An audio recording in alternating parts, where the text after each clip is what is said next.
Hello बच्चों, मैं हूँ आपकी हिंदी मैम। हिंदी सीखने और सिखाने की प्रक्रिया में आज हम लोग बसेंगे कक्षा 7 की पाठ्य पुस्तक मल्हार से पाठ 10, जिसका शीर्षक है मीरा के पद। पद कहते हैं काव्य या कविता को जो गाने लायक रचना होती है। राजस्थानी, गुजराती और ब्रज भाषा का मिला जुला रूप में मीरा की रचनाएं श्री कृष्ण को समर्पित होते हैं। मीरा अपने पद में प्रभु श्री कृष्ण की प्रशंसा करती हैं, प्यार करती हैं, उन्हें अपना आराध्य देव मानकर गुणगान करती हैं। कवित्री मीरा की रचना आज से लगभग 500 साल पहले की है, लेकिन आज भी और भविष्य में भी लोग इसे श्रद्धा भाव से पढ़ते रहेंगे और गाते रहेंगे। आइए हम लोग पढ़ते हैं मीरा के पद। बसो मेरे नैनन में नंदलाल। मीरा बचपन से ही श्री कृष्ण के प्रति समर्पित थी। वे श्री कृष्ण से निवेदन करती हैं कि हे नंद के लाल। नंद श्री कृष्ण के पिता का नाम था और लाल पुत्र को कहा गया है। हे नंदलाल, आप मेरी आंखों में, मेरे नैनों में बस जाइए। अर्थात आपका रूप इतना मनमोहक है कि मैं हर समय आपका दर्शन करना चाहती हूँ। आप मेरी आंखों में हमेशा के लिए अपना घर बना लीजिए, ताकि मैं दिन रात आपको ही निहारती रहूं। मोहनी मूरति सावरी सूरति, नैना बने विशाल।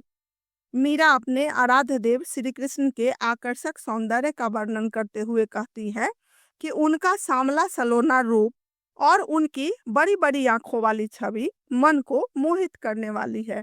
अधर सुधारस मुरली राजती, उड़ वैजंती माल।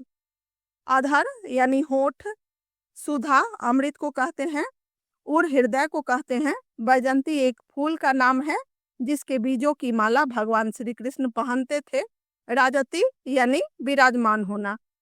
उनके होठों पर अमृत रस बरसाने वाली बांसुरी सुशोभित रहती है। उनके गले में वैजंती की माला है जो उनके हृदय पर विराजमान रहती है और उनकी शोभा बढ़ाती है। क्षुद्र घंटिका कटितट शोभित, नुपुर शब्द रसाल।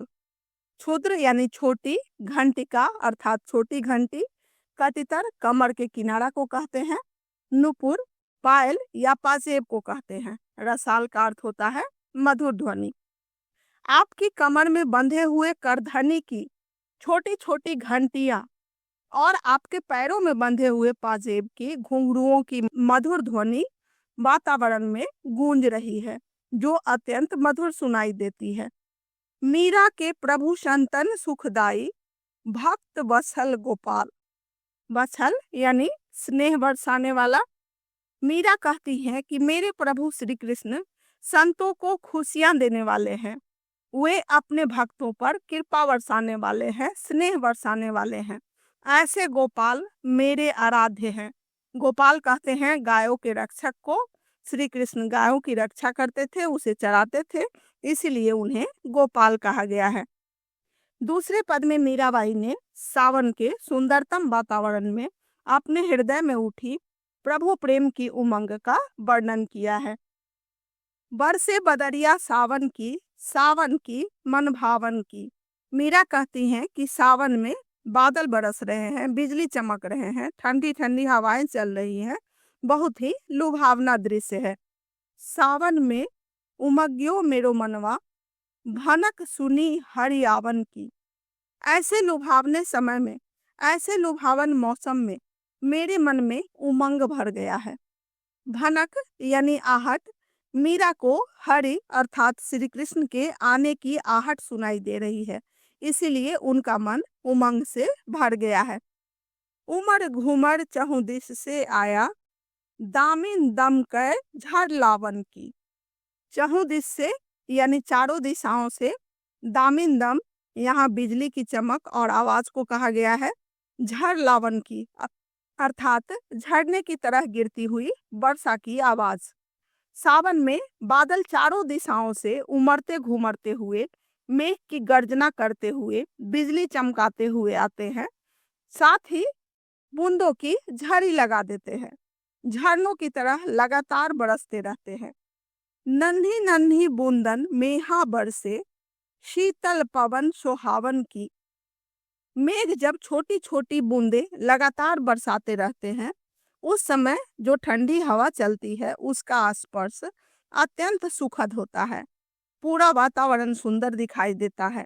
मीरा के प्रभु गिरधर नागर आनंद मंगल गावन की।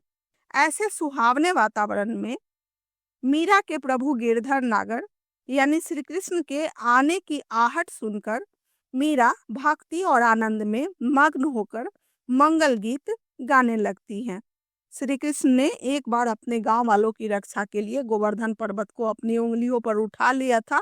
गिरी पहाड़ को कहते हैं, इसीलिए उनको गिरधर के नाम से भी संबोधित करते हैं। तो आपने देखा मीरा के पद अत्यंत सरल और सहज भाषा में दिल को छू लेने वाले होते हैं। कवित्री से परिचय। आपने जो रचना अभी पढ़ी है उसे आज से लगभग 500 वर्ष पहले रचा गया था। इसे हिंदी की महान कवित्री कृष्ण भक्त और संत मीरा ने रचा था। यह माना जाता है कि मीरा बचपन से ही कृष्ण की भक्ति में मगन रहती थी। एक राजकुमारी होते हुए भी उन्होंने संतों का जीवन चुना और महलों को त्याग कर तीर्थों की यात्राएं करने लगी। उन्होंने मंदिरों में भजन गाना और सत्संग करना प्रारंभ कर दिया। उनके गाए हुए भजन लोग आज भी श्रद्धा और प्रेम से गाते, पढ़ते और सुनते सुनाते हैं। पाठ से आइए अब हम इस कविता पर विस्तार से चर्चा करें। आगे दी गई गतिविधियां इस कार्य में आपकी सहायता करेंगी। मेरी समझ से नीचे दिए गए प्रश्नों का सटीक उत्तर कौन सा है उसके सामने तारा बनाइए। कुछ प्रश्नों के एक से अधिक उत्तर भी हो सकते हैं। बसो मेरे नैनन में नंदलाल पद में मीरा किनसे विनती कर रही है? श्री कृष्ण से। दूसरा है बसो मेरे नैनन में नंदलाल पद का मुख्य विषय क्या है? प्रेम और भक्ति। तीसरा है बरसे बदरिया सावन की पद में कौन सी ऋतु का वर्णन किया गया है? वर्षा ऋतु का। चौथा है बरसे बदरिया सावन की पद को पढ़कर ऐसा लगता है जैसे मीरा प्रसन्न है। मीरा खुशी से उमंग से नाच रही है, इसीलिए ऐसा प्रतीत होता है कि मीरा प्रसन्न है। हो सकता है कि आपके समूह के साथियों ने अलग अलग उत्तर चुने हो। अपने मित्रों के साथ चर्चा कीजिए कि आपने ये उत्तर ही क्यों चुने। आपने पाठ को समझ लिया है तो आप उसी के आधार पर इसकी चर्चा करोगे। मिलकर करें मिलान। नंदलाल यानी नंद के पुत्र श्री कृष्ण, वैजंती माल वैजंती पौधे के बीजों से बनने वाली माला, सावन श्रावण का महीना, आषाढ़ के बाद का और भाद्रपद के पहले का महीना, गिरधर पर्वत को धारण करने वाले श्री कृष्ण। पंक्तियों पर चर्चा। पाठ में से चुनकर कुछ पंक्तियां नीचे दी गई हैं। इन्हें पढ़कर आपको इनका क्या अर्थ समझ में आया, अपने विचार अपने समूह में साझा कीजिए और लिखिए। क नन्ही नन्ही बूंदन मेहा बरसे शीतल पवन सोहावन की।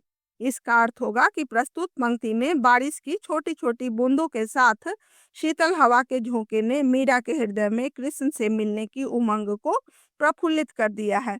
ख मीरा के प्रभु संतन सुखदाई भक्त वत्सल गोपाल। इसका उत्तर होगा मीरा अपने प्रभु का गुणगान करते हुए कहती हैं कि मेरे प्रभु गोपाल संतों और अपने भक्तों के हर कष्ट को दूर कर उन पर अपना स्नेह बरसाते हैं। सोच विचार के लिए पाठ को एक बार फिर से पढ़िए, पता लगाइए और लिखिए। क पहले पद में श्री कृष्ण के बारे में क्या क्या बताया गया है? तो आपने सुना है कि पहले पद में श्री कृष्ण के सुंदर रूप का वर्णन है। उनकी सांवली सूरत, बड़े बड़े नैन, होठों पर अमृत बरसाती बांसुरी, हृदय पर वैजंती माला, कमर में करधनी और पैरों में पायल की मधुर ध्वनि। ऐसे मनमोहन श्री कृष्ण अपने भक्तों पर कृपा बरसाने वाले हैं।